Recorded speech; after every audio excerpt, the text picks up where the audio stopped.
Remus College. Prestigious in name but in reality a fortress of secrecy run by President Tiberius Thorne, a man who thought Wi-Fi was a government plot and smartphones were spying on his dreams. Outsiders were unwelcome and information was locked down tighter than a nuclear launch code. Thorne ruled from his wood-paneled office, issuing handwritten decrees and treating every decision like a state secret. The administration operated like a shadowy cabal, making even the simplest questions impossible to answer.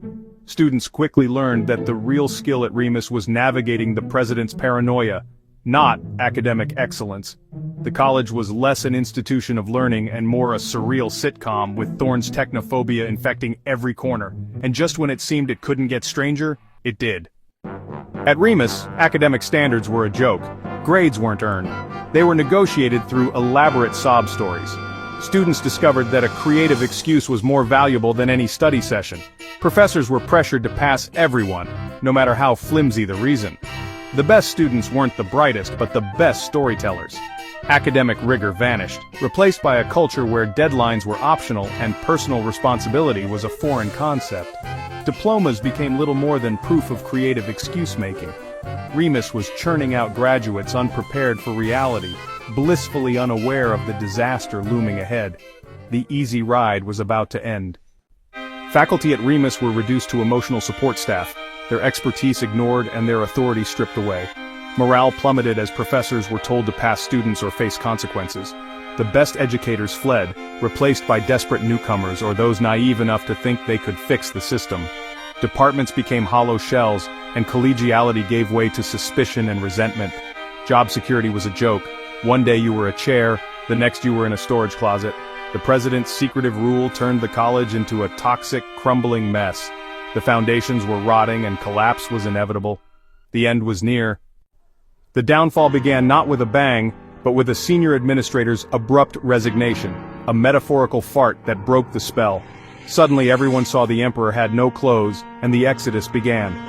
Key staff fled, leaving the president isolated and exposed. Scandals poured out, bizarre hiring, financial mismanagement, and years of chaos. The board of trustees, finally awake, forced Thorne into retirement. He vanished overnight, leaving behind debt, decay, and a mountain of ugly secrets. The carefully maintained facade was shattered. The reckoning had begun.